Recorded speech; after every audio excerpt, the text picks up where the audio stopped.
Enterprise TV, a tradition of truth.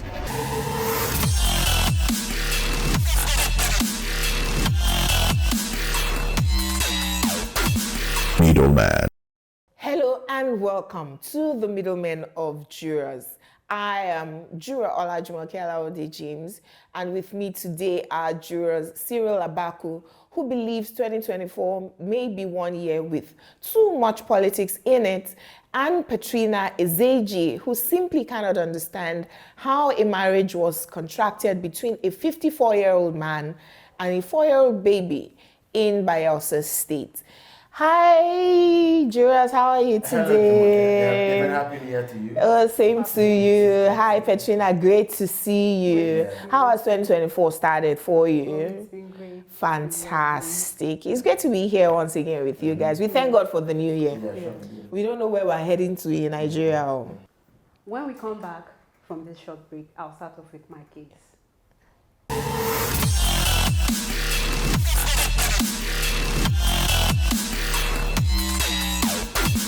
Middleman. My case, child marriage in Akeddei, Bayelsa. In Bayelsa State, a marriage was arranged between a 54-year-old man and a 4-year-old girl. The state government is against the illegal marriage, which is based on customs and traditions, saying it was repugnant to natural justice, equity, and good conscience. The News Agency of Nigeria learned that the marriage was arranged by the parents. They claimed that the 54-year-old man, known as Elder Apos, and the little girl were married in their previous life.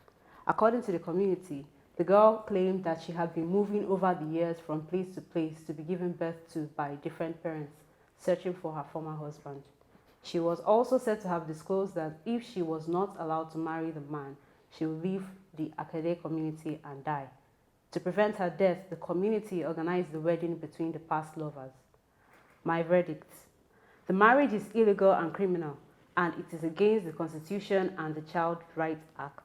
Everyone involved in this should be arrested and prosecuted because they have subjected that child to a trauma that will affect her mentally, emotionally, psychologically, and in every possible way.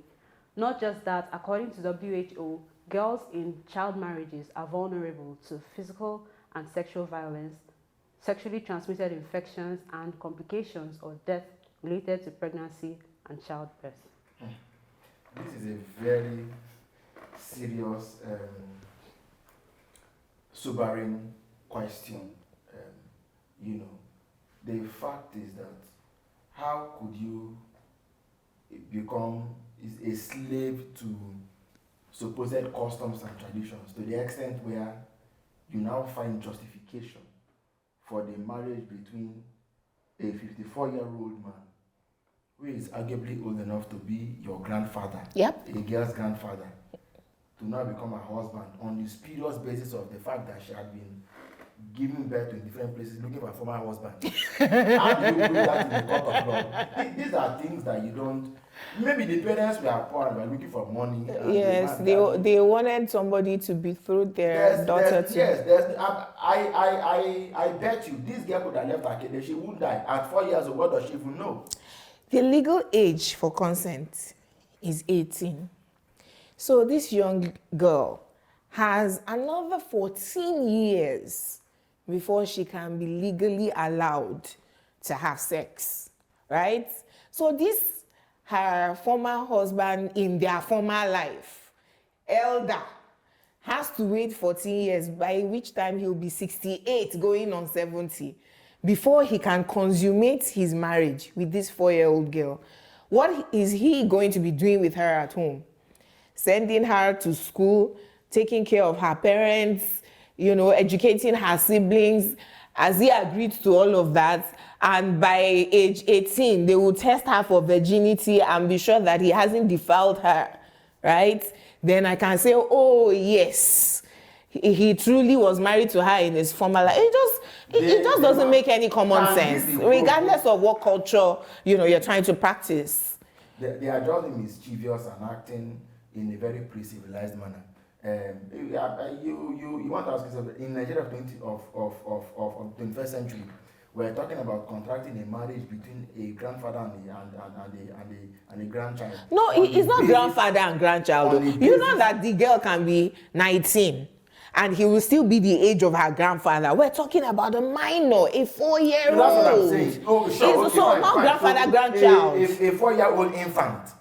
God bless you, An sir. infant is marrying an aged man in the name of. She probably cannot even write and read right now You at know, age 4. And there are parts of Nigeria, Bayelsa inclusive, when you marry, okay, you become the man's property. There are even customs in which once a marriage has been contracted in a particular way, even in the man's death, any other person that marries that woman and any children she has belongs to the first husband who married her fully. Now, then the second question, was the marriage going to be consummated? Because if in the name of past life and maybe reincarnation or whatever it is that they believe in, they could organize a marriage, what makes you think that somebody will not divine and tell them you can actually consummate this marriage and nothing will happen? So that is where the law comes in, right? Without a constitution as grown norm, people would have different belief systems. And to be very honest, the core of any human being is their belief system. So to organize society is to have rules by which we all play. So the government ought to then come in and say, okay, if you want to marry this lady because you guys were married in your former life, you have to wait 14 years till she's old enough to consent. And her parents should not be in a place to even accept any gifts whatsoever, because you don't know what she think of herself as an adult. Oh, yeah, exactly. You can't contract her down. It was back in those days we used to read in history books that when a prince and a queen and princess are born in different kingdoms, they betroth them. But even now they come together and then they go back, all right, and have them grow up first. In a number of cases, those men didn't have a choice. But today we have laws. We have a constitution. Yeah. All eyes on the basket. Sincerely speaking, all eyes on the government. Bayelsa Government. We want to see how this matter. But then I have a question. What if this never got to government? You know, we have, anyway, every marriage is supposed to be registered. I was going to say, we have marriages every day. You don't have to register that kind of thing. What? No, it's because it got to the ears of the government that we're hearing about it. Sure. I'm saying, what if they did it the traditional way and the government never knew? And how many other people are getting married now, as underage? You should worry that an entire community came together and in unity and agreed Hey, we're in trouble. that this should happen.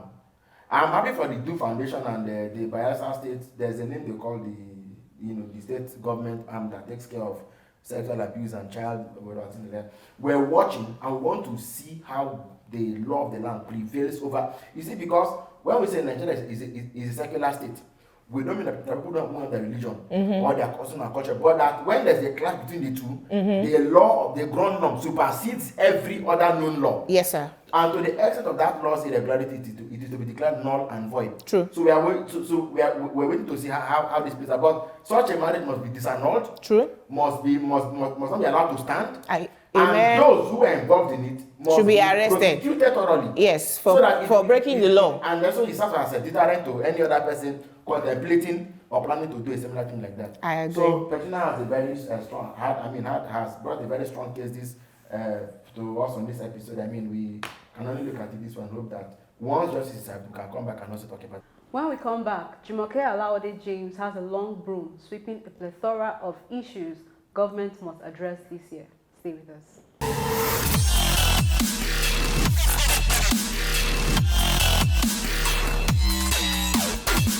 Middleman.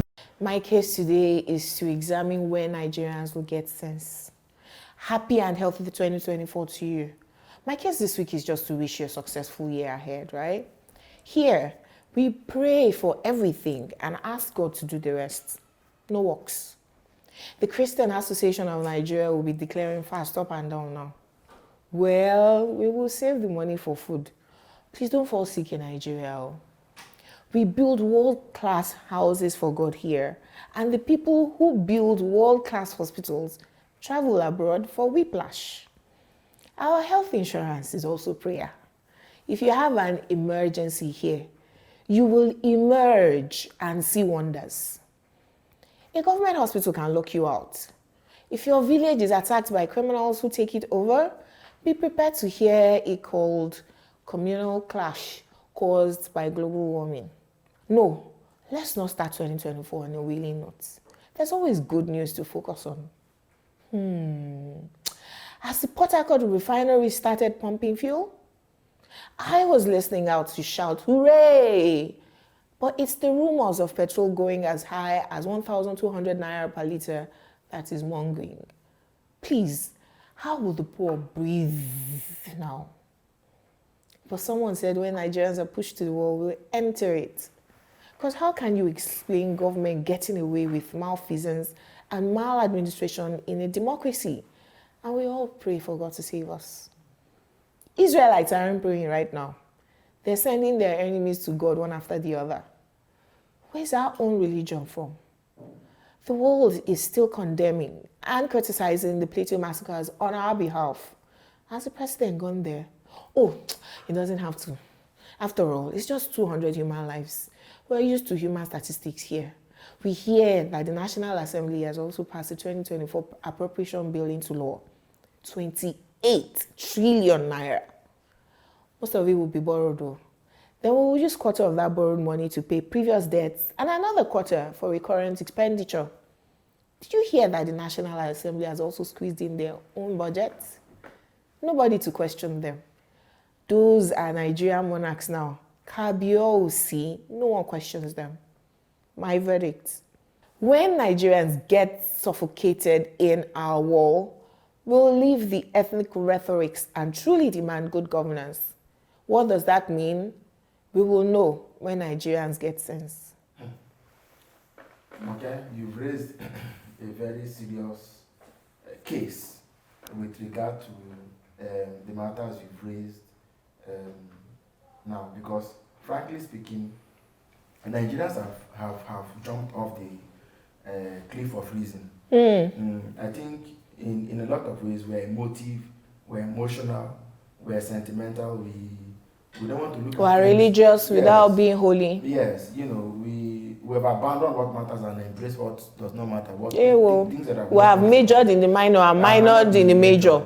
And and you see this thing resonating across classes, across layers of society. You raise the issue of petrol. I won't be surprised if before the end of January, the price of petrol jumps to 1,200. 500 naira. My goodness. You know why? Some weeks ago, the World Bank first flew the kite. I mean, saying that remove the subsidy totally. I'm not a conspiracy theorist. So whether they are coming coordinatedly or not, I don't know. But the World Bank flew the kite. You see the sequence. Somebody, I was here yesterday or 2 days ago, the NNPC has come out. The fact that the NNPC even picked on it. A bad rumor is a rumor that you ignore actually. But the fact that the NNPC even picked to explain it tells me that there is something in the offing. Yes, something could be in the offing. Because frankly speaking, the price of petrol, when for subsidy was being paid in full gear, it was not only subsidy that was being paid. There was something called PEF, Petroleum Equalization Fund. So as you pay subsidy in Lagos and Port Harcourt and all these places, there are parts of Nigeria that are very far from Lagos, like Akeddei, Sokoto. Yeah. That fund is that in spite of subsidy, by the time you transport petrol from here to that place, the price of petrol will still be high. So they pay extra money to those places to make sure that they sell petrol at the same rates. Nobody, when President Buhari first said it was taking subsidy of, they call it price variation, nobody said anything about PF. Tinubu came and said subsidy is gone, nobody said anything about PF or the saved monies. Now again, so now that subsidy, I think it was Bismarck Remain that said along with either the TUC or someone else, he said two things. He said one, Port Harcourt refinery and Dangote refinery coming on stream will not, I repeat, will not mean that price of petrol will come down. So what's their use? A good question. He now said that Bismarck Remain, he's one of Nigeria's foremost economists today. Yeah. He now also said that this, what's he called that, subsidy has only been reduced but not removed. Yes, we know. I understand Nigeria a little enough to know that when some people speak, they are not public affairs analysts like us. They are speaking. They are authorities. Yes, good. And they are not speaking against government. They are just stating facts. No, and it's as if when they say what they say, government is happy that they are saying what they are saying. I won't say more than that. So when people like this say things, you take it that you have had everything you need to hear on that matter. So clearly, No, but it's true. Yes. Because if the dollar rates affect the petrol imports, the fact that the dollar is fluctuating back and forth, also therefore means that petrol ordinarily price ought to be fluctuating back and forth also. So if it is stable at 600, 610, 650, depending on which filling station you go to, it must mean that government is subsidizing. you see where the whole matter now comes to rest, Jumoke. Some people have said very happily that if government there took the price of petrol from whatever it is now to 1,213, Nigerians will protest. Protest to do what? They may not. They did not protest. I say they say that when they push us to the wall, we enter the wall rather than face There is no empirical evidence to say that Nigerians are going to protest when if the price no, of petrol poverty has been so weaponized that we're all looking for daily bread. Nobody's going to go on the They will streets. not. Transport costs will go up. Something gives me Where will the poor breathe? something gives me the feeling that, before I go to that, the NNPC is running a criminal enterprise. They will. The government has to explain to us why they have made petrol importation the monopoly of its NNPC yes. PLC. When you came to declare that you want market forces to determine The prices. But now, private people can no longer import. I've said it before, if you went to a lot of places, filling stations owned by people who just want to have 1 or 2 stations and have gone out of business. Only the big, what they call the big importers, the big players are the ones who are now taking over smaller filling stations and remodeling them into, if we have a business and I came and changed the color of your company to my color, the name of the company to my name, I changed the branding. They are taking over now. I said, Mr. Manager, Mr. Operator here, this filling station, what happened? He said no, that they didn't take over. That I said there's no partnership. Juros. The reason why people succumb was because you couldn't. He said they couldn't import that. They couldn't access the Juros. So what does not happen? Price of petrol will go up. Siri. Price of food will go up. House rent will go up. All kinds of things. And Petrina, when will Nigerians have sense? They have sense. Because I've heard this saying that Nigerians will always adapt. We adapt too easily, no matter what it is. Oh my goodness. And I think it's actually religion has to do with it a lot. So we just pray and we believe God, and so we say, God, oh, help us with government, oh, we leave government to God. Yes. But if it is Deborah that is saying something about one foreign God now, we will not leave her to God. We will carry matches and petrol and burn her alive. You see us on social media. Yeah. Well, so the way the thing also works, right, is the fact that I'm not adverse to those who pray, but you must both pray and work. The part that you won't work, I think the God you're praying to will not hear your prayer. That's why we go from hardship to even more. You're a Christian, right? Yes, I am. The Israelites are not praying. At this point, they are carrying guns. No. So this may not come out in public, but they are praying, and importantly, there are people who are also praying for them. But importantly, we're seeing them walking. Aha. So they must be walking, and you see to be walking. They want. Did you see the picture of that newscaster with a gun in her back pocket? Even that's walk and pray. Yes. Because the Bible says that God will bless the works of your hands. So anything that vitiates that theology appears to have come from somewhere else. That's just the way it is anyway. When we come back, I will take my case on why there's absolutely no need for the excess amount of politics in the air for a new year that's still in the cradle. That's when we come back.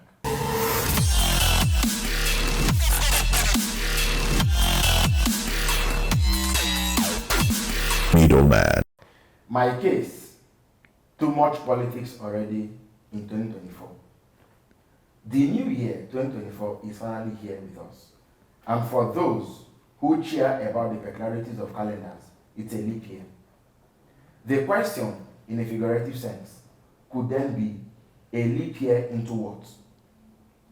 Never mind the play on words. The politicians seem to be showing us what we're leaping into after all. It's called plenty politics.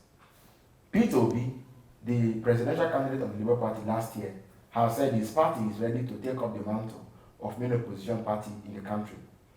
ostensibly hinting at the apparent docility of the PDP. The APC has responded to reports hinting at the bid by the presidential candidate of the PDP last year, Atiku Abubakar, to challenge once again for the nation's highest office in 2027. They say he will walk into heavy defeat.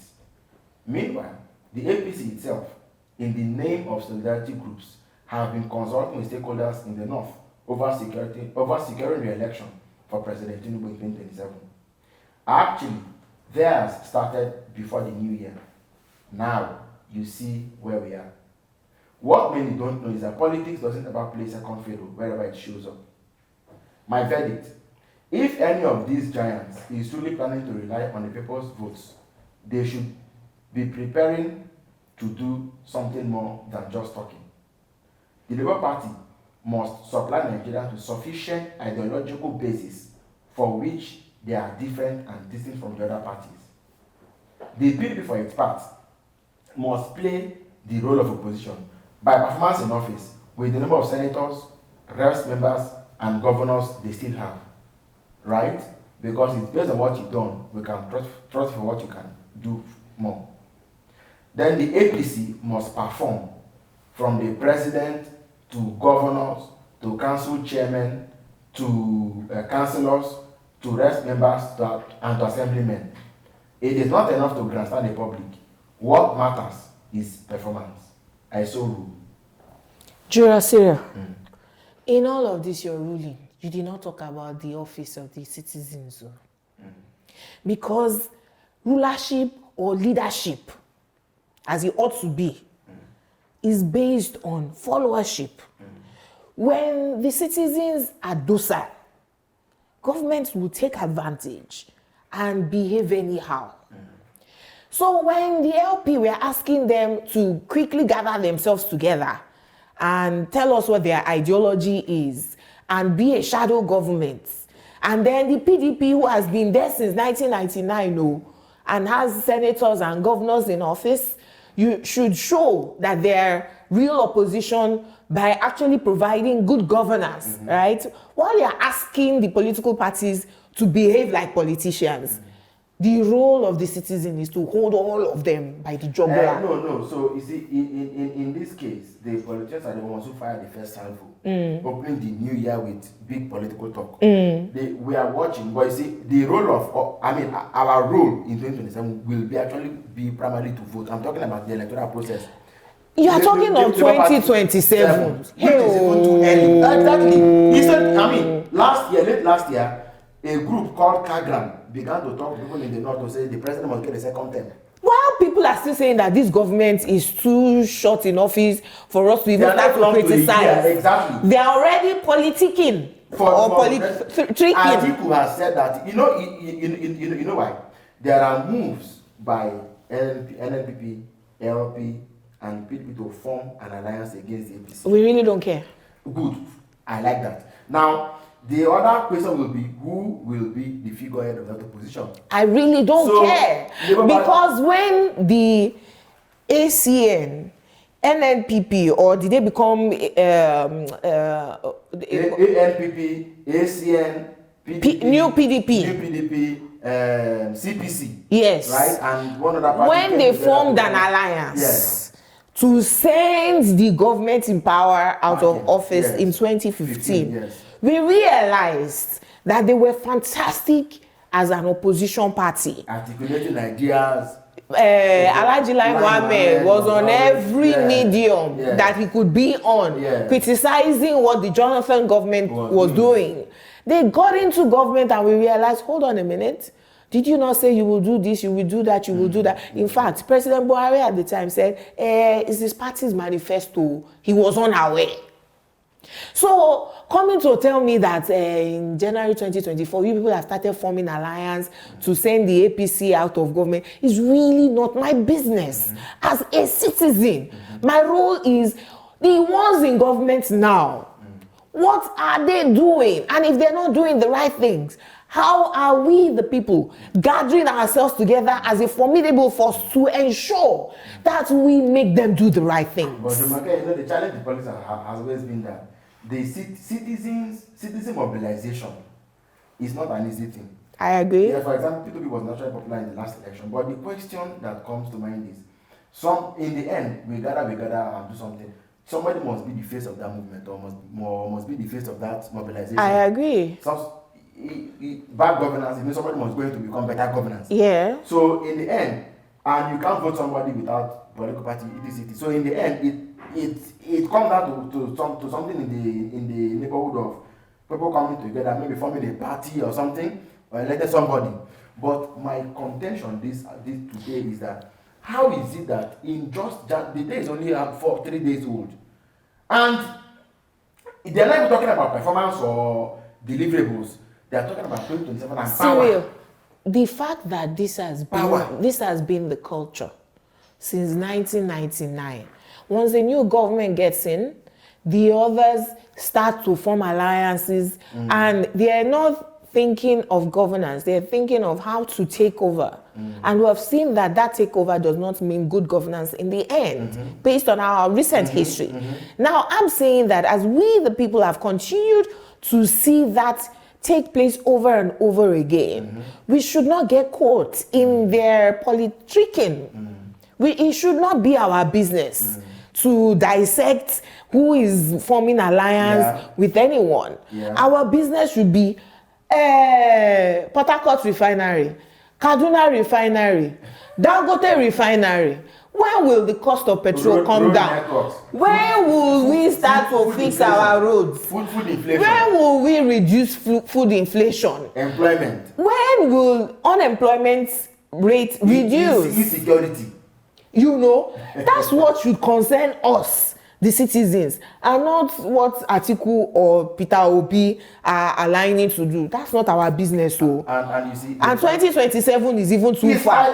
Look, if you do not give us good roads and they keep on kidnapping people on the roads, if there's no health insurance and no good hospitals, if there's no good education, somebody who gets into school in 2023 will be graduating in 2027. No, to what? To further increase the labor market with unemployment. So if you're not giving us good governance and you people are politicking, some people will not even survive to see the 2027. Unfortunately, like I pointed out in my case today, anywhere politics steps in, nothing else takes primacy over it. It is impossible.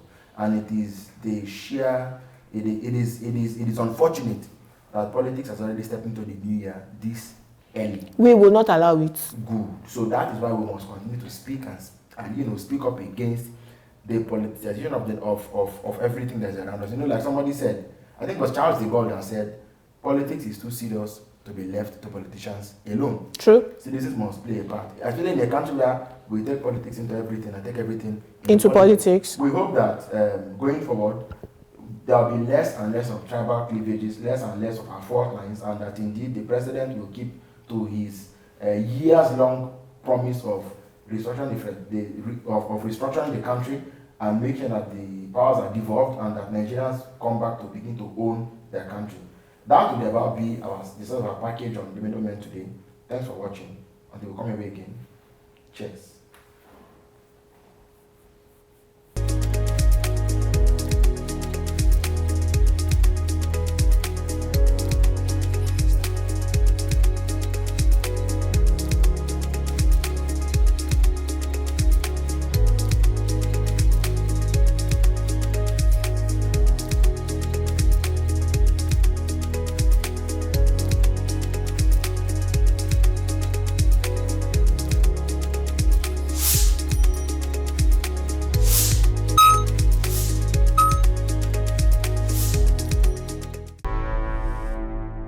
Enterprise TV, a tradition of truth.